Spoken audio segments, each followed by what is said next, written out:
quand on parle de consultation d'annonce, on n'a pas seulement l'annonce diagnostique, souvent elle a été faite, même s'il y a des choses à préciser, mais ce qui est tout à fait crucial dans cette consultation, c'est que ça va être aussi une consultation d'éducation thérapeutique. C'est là qu'on va expliquer comment se passent les traitements, quels sont les effets secondaires à attendre et comment on peut les gérer.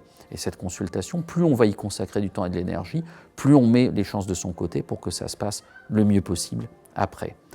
On est là également pour rassurer les patients, évoquer avec eux les possibilités de guérison, voire de rémission, et d'envisager pour eux leur avenir. C'est une consultation également qui s'inscrit au centre d'un dispositif plus large où interviennent d'autres intervenants médicaux et paramédicaux tels que la psychologue, la diététicienne, l'assistante sociale, qui sont d'autres intervenants paramédicaux dans le parcours de soins du patient.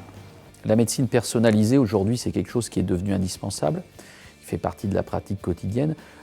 Pour tous les cancers bronchiques, même si au départ c'est la même maladie, on a des anomalies moléculaires qui ne seront pas les mêmes d'une personne à l'autre. Et on a aujourd'hui les outils qui permettent de les connaître et d'adapter le traitement.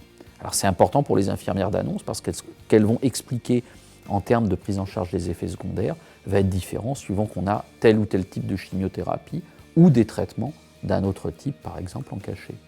La consultation d'infirmière d'annonce concerne tous les patients atteints de cancer. Les patients peuvent bien sûr être accompagnés de leurs proches et c'est même ce qui est souhaitable. Elle a lieu donc après la consultation médicale d'annonce et après la RCP.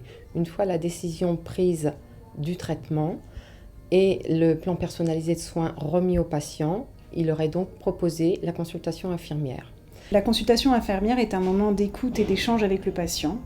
On évalue dans un premier temps ce qu'il a compris de la maladie, de son traitement et du déroulement de l'organisation des soins. La consultation infirmière est pour nous un accompagnement personnalisé du patient. Pour assurer le suivi du patient, nous leur laissons les coordonnées de notre téléphone et les patients tombent directement sur une messagerie. Et nous rappelons les patients dans la journée, donc en semaine et heure ouvrable.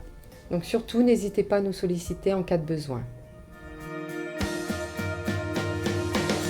Les chimiothérapies anticancéreuses de l'hôpital Avicenne sont préparées au sein de l'unité de préparation et contrôle sous responsabilité pharmaceutique. La préparation est réalisée selon la prescription médicale par des préparateurs en pharmacie hospitalière au sein d'isolateurs stériles, eux-mêmes installés au sein d'une zone à atmosphère contrôlée. L'unité prépare environ 80 à 90 préparations par jour. La préparation est systématiquement anticipée la veille de la chimiothérapie afin que les traitements puissent être livrés au service dans des délais compatibles avec leur organisation, notamment pour les hôpitaux de jour. Nous sommes dans le laboratoire de contrôle de l'unité de préparation et contrôle des chimiothérapies de notre hôpital. Notre rôle est donc de faire un contrôle des préparations réalisées par nos préparateurs au sein de l'unité dans l'objectif de donner une conformité de la préparation. Nous allons donc pouvoir identifier le médicament présent dans la poche et également le solvant, chlorure de sodium ou glucose. Nous allons également quantifier le cytotoxique présent, c'est-à-dire que nous allons pouvoir vérifier que la quantité de cytotoxique présente dans la poche correspond à la quantité prescrite par le médecin. Nous allons ainsi donner une conformité à cette préparation qui pourra être libérée pour être administrée aux patients. L'hôpital Avicenne s'est doté récemment de 2 structures de recherche clinique. La première appelée Unité de recherche clinique, qui est là pour soutenir la recherche institutionnelle et industrielle pour les traitements innovants et qui aide les médecins à la rédaction, à la soumission de protocoles thérapeutiques. Et une deuxième structure encore plus récente, où nous sommes actuellement, qui est le Centre de recherche clinique, qui est un véritable hôpital de jour de recherche clinique, uniquement dévolu à la recherche, et qui est ouvert à tous les investigateurs du site et même hors site, pour que des patients nécessitant une surveillance et une évaluation précise puissent être hospitalisés n'importe quand dans la semaine afin de recevoir de nouveaux médicaments et d'être évalués de façon aussi rigoureuse que possible dans le cadre d'une recherche académique ou industrielle.